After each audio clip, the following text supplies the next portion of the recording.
Ready?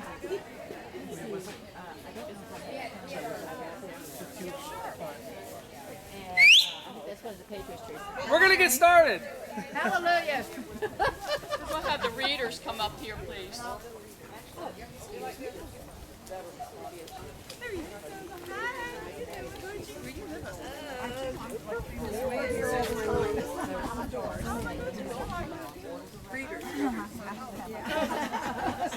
And the rest of you can kind of gather. You want it right here? Yeah, you can gather right up here. There's no sound system or power out here, so the closer you get, the more you'll be able to hear. And it's good stuff. You don't want to miss it. Dallas, why don't you come on up? Can we do this? Sure. Yeah, okay. Right in front of the camera, all they see is my head. I know anything I do, you Stand up probably here with slap me us. around. No heckling. Good. And you even have something to lean on? Stop. Oh, chairs too.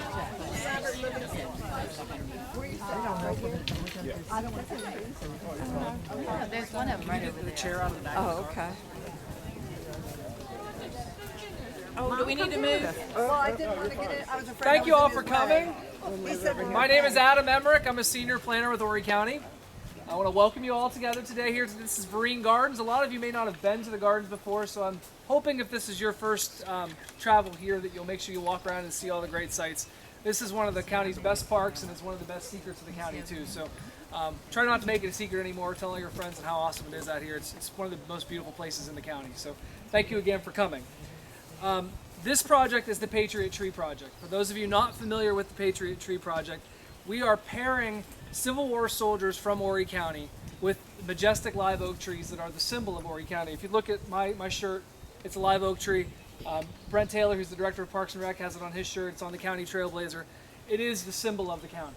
So there's really no better way to recognize that iconic symbol of the county than by pairing it with one of the most important parts of Horry County's history, that being the Civil War.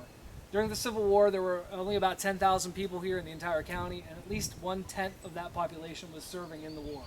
So if you consider that, one in every 10 people were gone, serving in some capacity.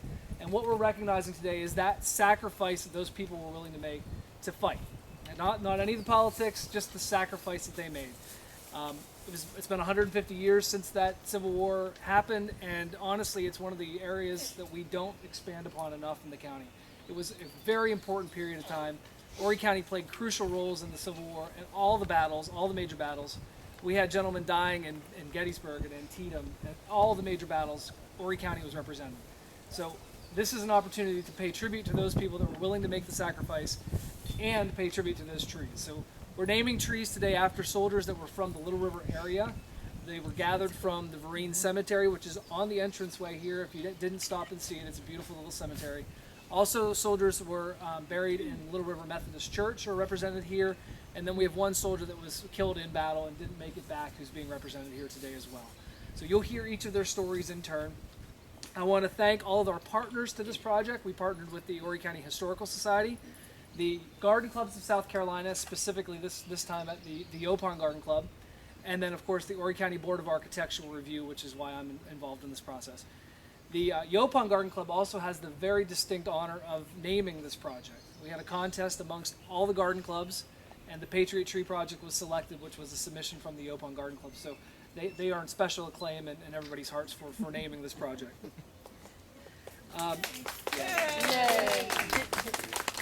we recognize the person who did? Sure. Mary.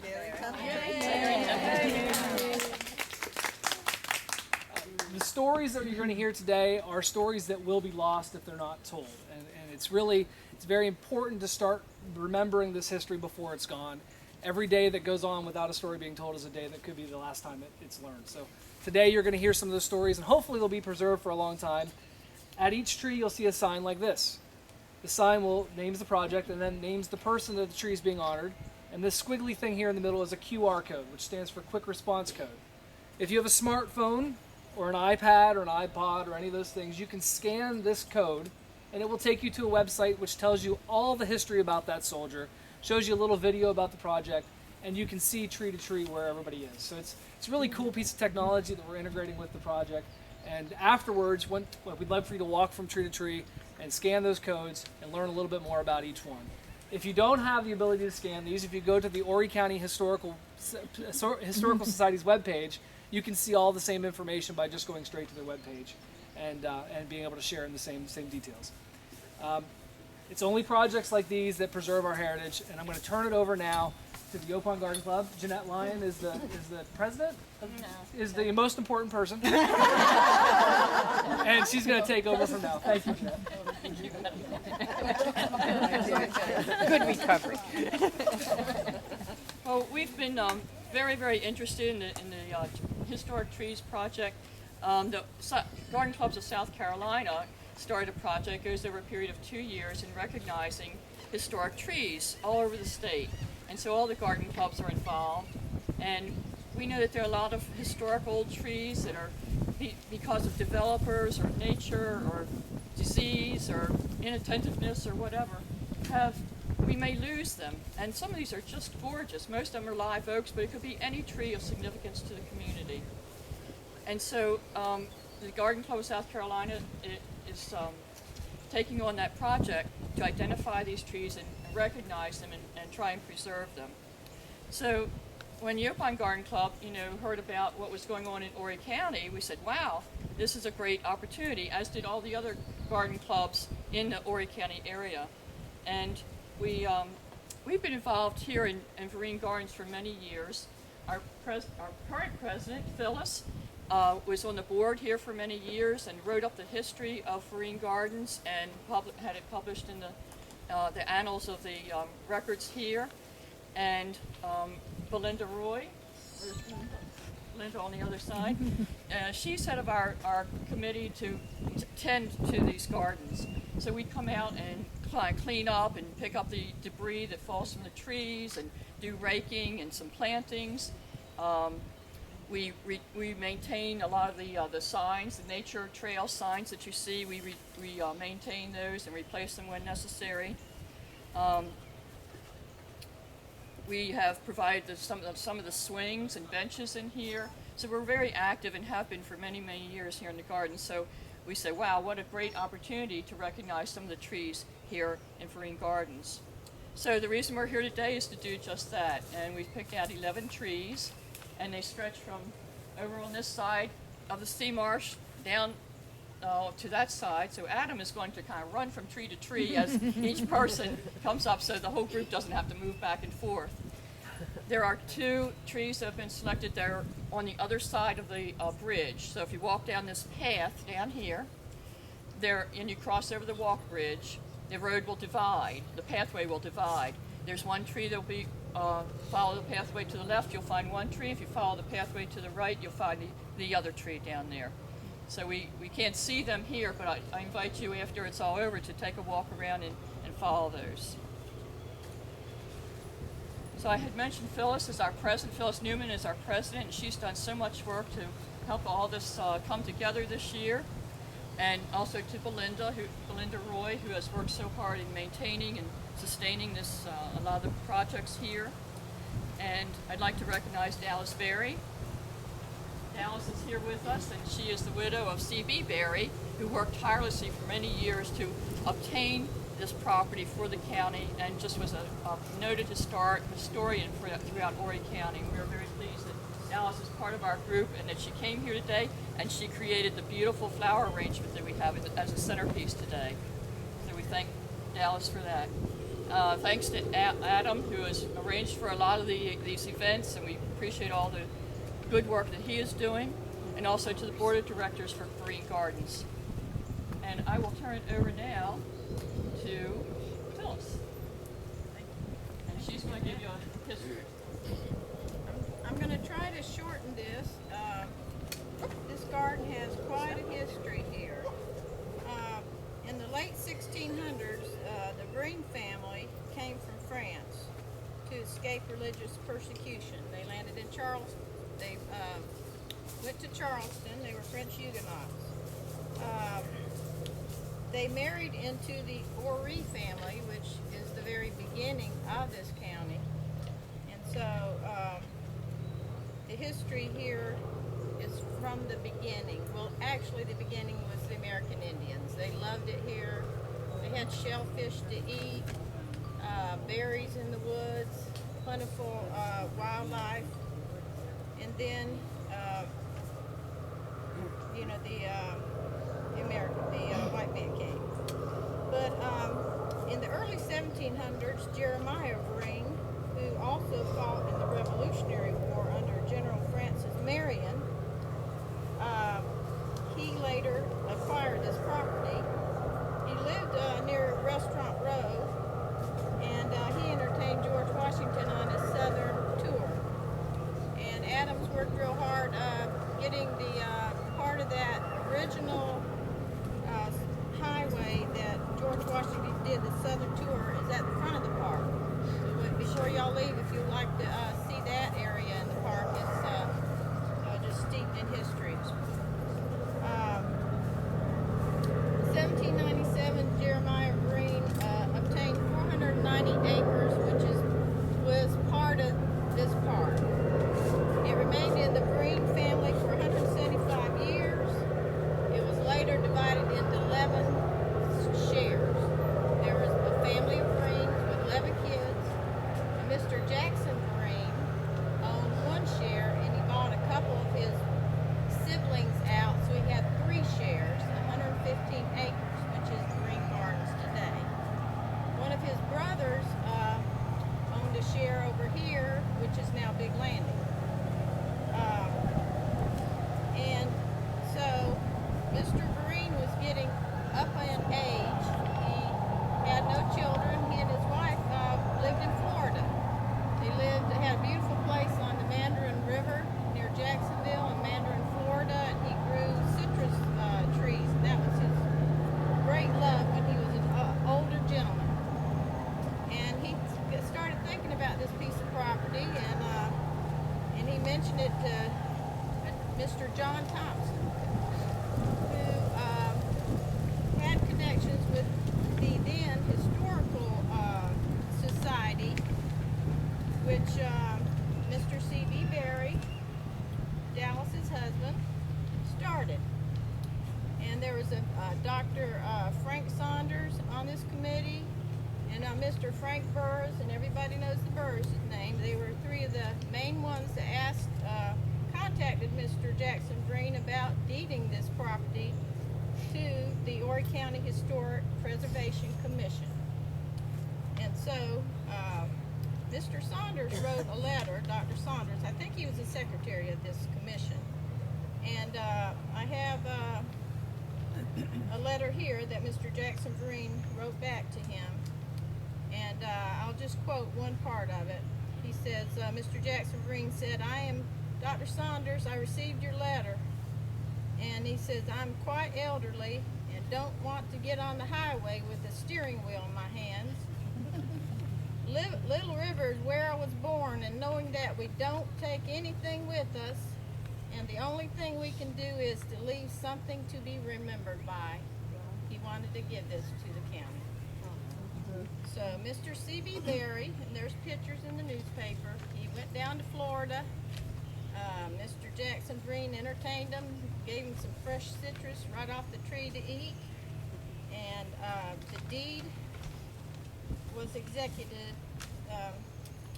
in Florida, and I've got a copy of the deed here.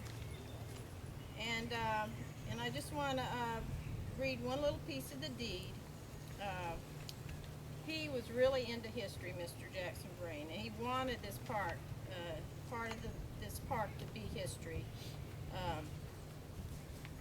And he said he wanted it to be the construction, development, and maintenance of a park for recreation for the general public, and the preservation of historical data, material, and construction of exhibits for historical purposes for the pleasure of the general public.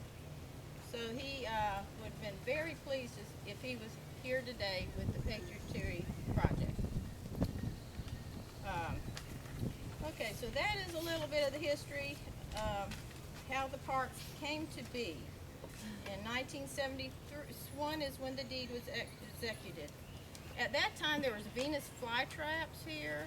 Mr. Gary Phillips, he's an ornithologist, writes the column in the paper for the Sun News on birds. He said like 20 years ago he was here and there were flocks of painted bunnings that would migrate through here. But still, this park has maintained much of its original character. 1973, it opened to the general public. 1985, it was transferred, the Historic Commission dissolved, and it was transferred into the county of Horry, which owns it now. And 1988, it was dedicated as a state wildlife sanctuary.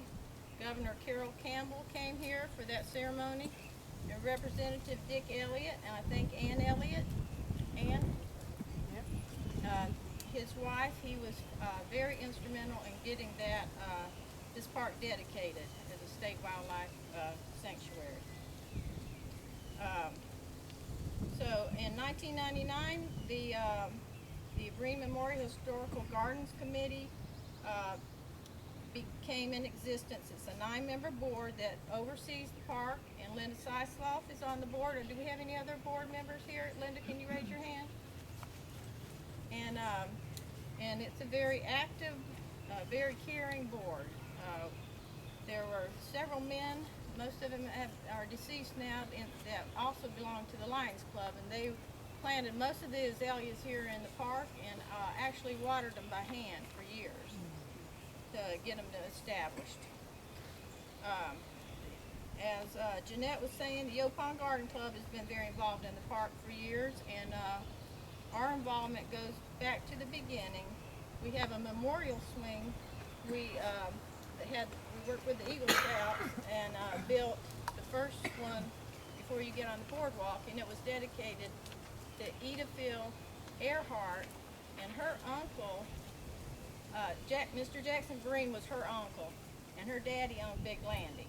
So, and then Ann Edens, it's also dedicated to Ann Edens. Both of these were Yopon Garden Club members, and she was the treasurer for the Green Gardens Board for many, many years, and she owned, her and her husband owned about 60 acres on the marsh right past Big Landing.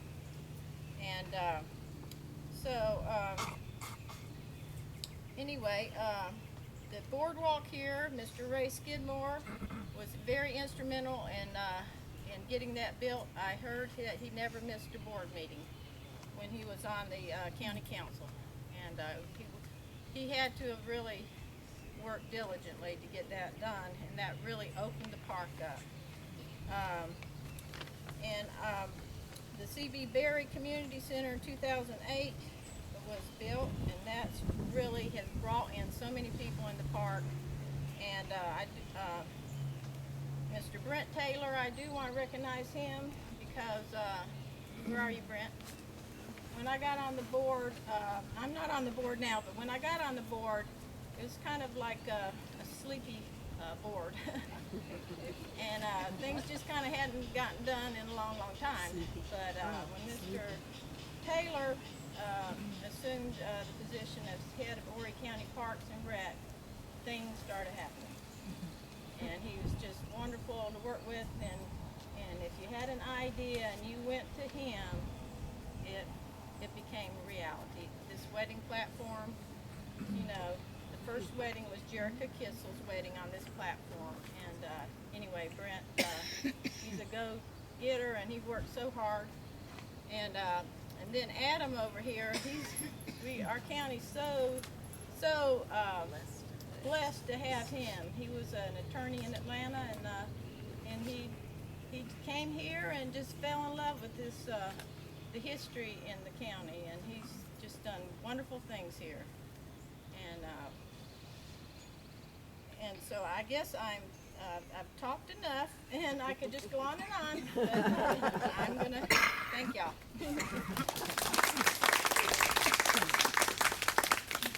I just want to make one more acknowledgement before we go into reading the biographies. We do have some Vereen family members here, descendants here. Linda Jordan here, and Sean Larimore here, who came from what, up Nichols, is that Nichols? And Aner. Came here today to participate and represent the Vereen family. Good morning, I'm Margaret Graham, and I'm a member of the Yopon Garden Club. I'm going to tell you today about Mr. Francis Justice, who was born in 1836, someplace in North Carolina, and I tend to think it was fairly close. He enlisted in 1862 as a private in the 10th Regiment, South Carolina. He was definitely part of a North Carolina unit, but at some point they shifted him over, so he shows up first of all in South Carolina, which means that he probably lived very close to the border. He, at some point, was in the North Charleston area, and he was captured by the enemy, and not held very long. He was exchanged in an exchange of prisoners, and he immediately went back into the position of being a member of a detachment that sought out deserters in Horry County and in the Georgetown County area. And he was apparently very good at finding deserters and either returning them back to their companies in one way or another. They didn't go into that very deeply, however. He was mustered out of the Army at the end of the war, and he came back he had been in the Little River area frequently, and apparently met a young lady by the name of Amanda Vereen, and he married her. They lived for many, many years in the Charlotte area, and apparently had a family of 3 children, and there are still descendants of his in the Charlotte and the Southport area that have been very active on the ancestry panels looking for relatives. He died in 1910, so apparently he had a very long and distinguished life. And the tree is over here. And his tree is over there. That's where Adam is. Yep. Hi, I'm Sue Forrest, and I'm with Yopon Garden Club, and it's an honor to be here to be a part of this program on Arbor Day. I'm reading the biography of Private Robert Livingston. Mr. Livingston was born January 22nd, 1841, and he died December 17th, 1910. His burial place is at the Little River Methodist Church right down the road. He was enlisted on July the 19th, 1861, and discharged May the 1st, 1865. Of course, I said he had the rank of private. He served company and regiment, Company M, 10th South Carolina Infantry Regiment. His parents, Mr. Robert R. Livingston and Sarah Hemingway Livingston. His wife was Helen P. Parker, and he had one child, Georgia E. Livingston Bellamy. Interesting facts about him. The muster rolls show that Mr. Livingston fell ill in June of 1862 through November of 1862, again from August 1863 until February 1864. He was periodically hospitalized during this time by order of the regimental surgeon. He was at 3rd General Hospital in Augusta, Georgia on October 12, 1864, and was admitted to St. Mary's Hospital at West Point in Mississippi on January 12, 1865. After the war, Mr. Livingston lived in Little River. His home still stands and is listed in the Horry County Historic Property Register. He served as postmaster and census enumerator for Little River. And our tree, or Mr. Livingston, the private Livingston's tree, is right here behind you.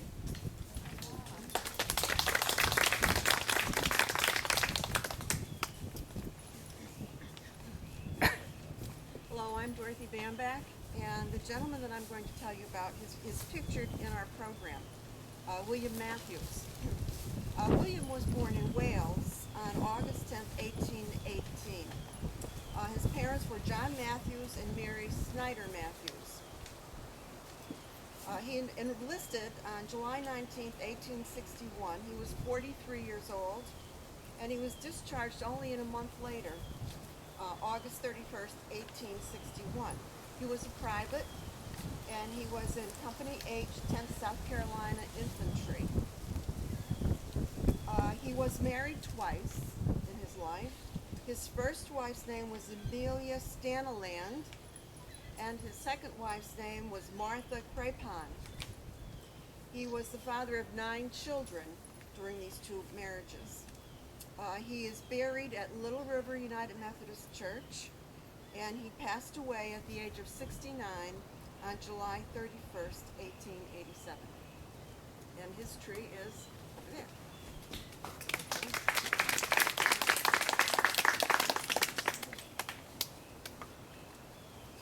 My name is Donna Stratman, and I've been a 5-year member of the Gilpine Garden Club, and I'm honored to share Patriot Napoleon B. Morse with you all. Napoleon was born October 22nd in 1844 in South Carolina. He died March 8th, 1911, and was buried at Little River United Methodist Church, Horry County. Napoleon enlisted in the Confederate States Army on April 19, 1862 at Fort Caswell, North Carolina, with the rank of private. He was in Company M, 2nd Artillery, North Carolina. His specific military unit details were Lieutenant D.K. Bennett's Company K, Cape Fear Regiment of Artillery. His parents were John T. Morse and Mary Elizabeth Gore Morse. His wife was Amelia E. Gauss. He had 5 children. Following his detachment from his unit, he served as a bowman for General Herbert near Fort Fisher, North Carolina. His tree is where Adam is. Thank you.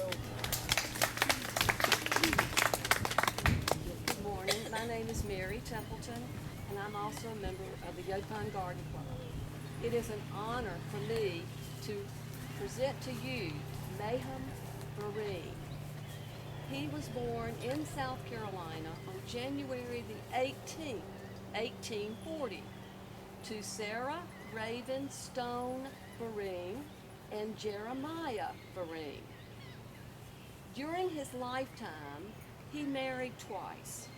First to Caledonia Vereen and later to Winnie J. Lancaster. He was the father of 7 children. Their names were Albert, Emery, Joe, Susan, Charles, George, and Robert. Mayhem Vereen joined the Company D 19th Battalion, South Carolina Cavalry, on August the 25th, 1864. Private Vereen's company was mustered near Murrells Inlet, South Carolina, and they were under the command of Captain J. J. Steele. Due to medical issues, Private Vereen never saw battle before the war ended. Mayhem Vereen died on March the 28th, 1906, and is buried at Little River United Methodist Church here in Horry County, South Carolina. And thank you. His tree is way down there. Thank you. I gotta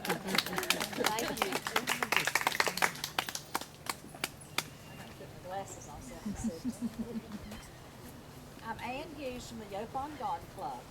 Today I'm reading the bio of Rawling C. Ward. I found this pretty interesting when Jeanette gave me this name because my maiden name was Ward, and I thought, hey, maybe I'm a descendant of this guy. So I know he was a great guy. He was born February the 8th in 1836 in South Carolina and died December the 29th, 1915. He is buried in the United Methodist Church, Little River United Methodist Church in Horry County. He enlisted on July the 19th, 1861 at White Ridges in Georgetown, South Carolina, and his rank was private. His company and regiment was Company A, 10th South Carolina Infantry Regiment. His military unit was Captain Plowden, C.J. Weston's company, 10th Regiment, South Carolina. His parents were David Ward and Frances Burnett Ward. His wife was Mary E. Dudley. He had 2 girls, Catherine Dudley Ward and Mary Alice Ward. An interesting fact about him was that he was wounded at the Battle of Chickamauga on September the 20th, 1863. And last night, my sister called me at 10:30. I was asleep, but she said they had this battle on TV last night. So I missed it, but maybe she can tell me about it today. Thank you. And the tree is over there. There's my tree over there.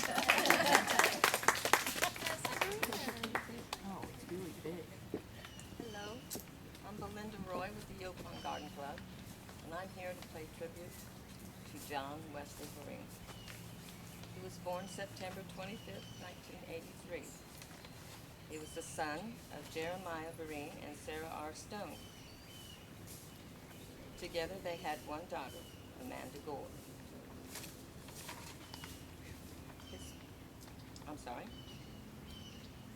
His birth date, it's 25th of September at 1937.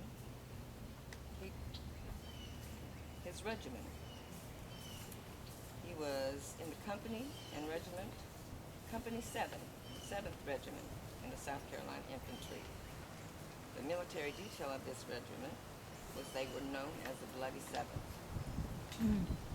They did their job well, God love them.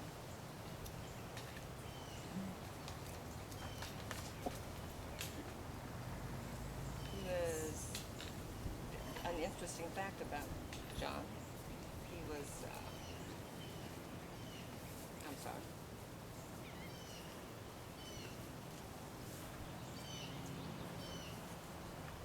John W. Vereen, survived until 1903. He did not die in the war, he died of illness at Culpeper in Virginia. His rank was sergeant, and his enlistment day is unknown, and his discharge date is unknown. And his tree is... He's way down there. Way down there.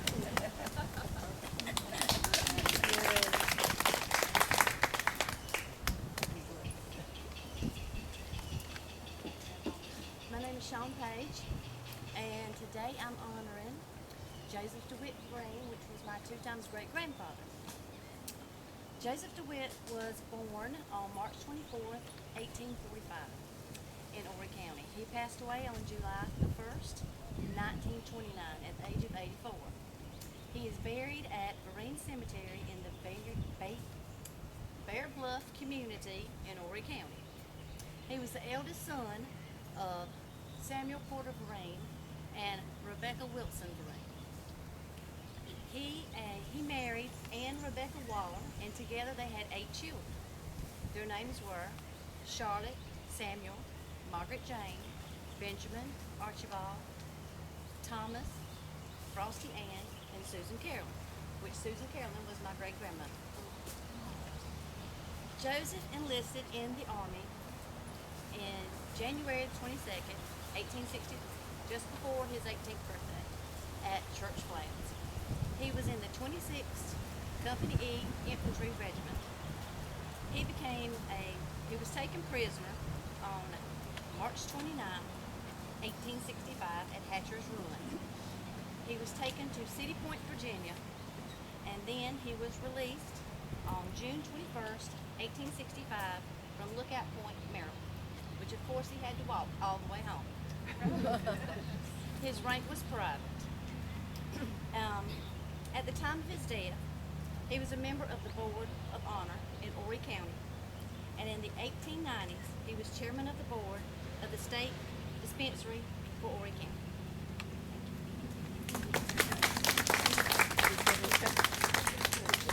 And our tree is down next to the first boardwalk. All the way down. It's on the front of this, yes, it's the one on the cover. Oh, that's good. Yeah, it is the one on the cover. Good morning. I'm Linda Jordan, and I don't mean to steal Stone's thunder at all. I hope she doesn't mind. But he was my great-grandfather, one time removed, and he and I shared the same birthday. And he's special to me. And if y'all look at his picture, our grandmother, or my grandmother, her great-grandmother, she had the square face like he does in the picture. And she gave it to my father, who gave it to me. So the genes are very powerful in the Vereen family. My esteemed person that I'm going to talk about is Joseph Jeremiah Vereen. He was born February the 10th, 1843, here at Little River, South Carolina, and he died November the 9th, 1877, which means he only lived 34 years. He was buried here at Vereen Memorial Gardens. He enlisted at age 18 with the Confederate States, and he's served only like 1 year. He was wounded. He was furloughed home, and for some reason that we don't know, he never returned to active service. So in the records, he's classified as missing in action. He, well, maybe I should say he was listed as AWL. So that's not a very good record to have, but you know, he could have had his legs cut off or something. That's what I'm going to say. But anyway, he never returned to active duty. His tree, as you walk down here, is going to be to the left of the corn wall. I can still don't turn around and talk. Oh, okay. His tree is over on this side, okay? And John's not going to, Adam's not down there to show you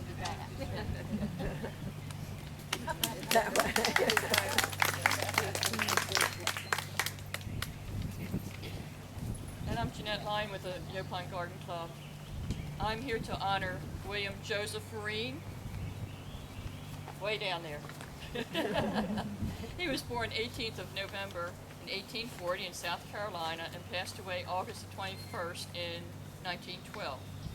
And he's buried at Tilley Swamp Cemetery, which I think is down Highway 90. You're going to go out that way. His military service was in the Confederate States of America. His enlistment date was 31st of October, 1861, Halloween, and my birthday. And he was discharged May the 1st in 1865, so he was enlisted for 4 years. He was a sergeant, Company M, 10th Regiment, South Carolina Infantry, and his parents were Joseph DeWitt Vereen and Susan A.D. Lee. His wife was Mary C. Thomas, and they had some children. They had a bunch of children with some interesting names. I'll read them off. Sarah, Julia, Susan, Finky, Thomas, Flavis, Alexander, and Eliza. So they were creative in their naming.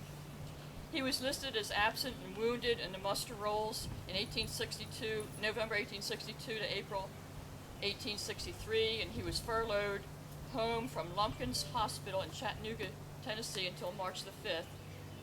And he was listed president in the July 1863 roll call. He was promoted from corporal to sergeant in 1864.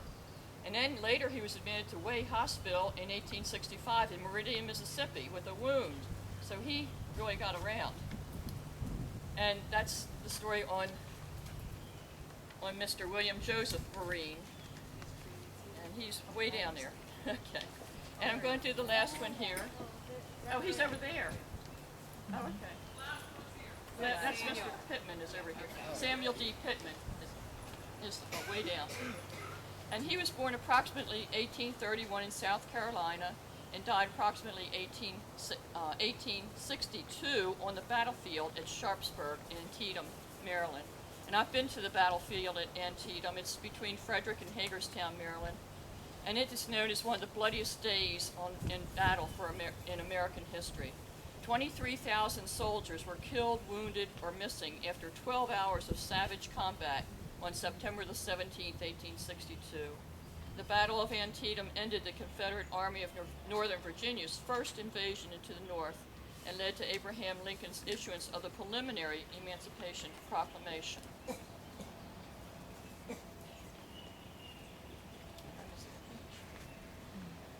So that's my honor for Mr. Samuel D. Pittman.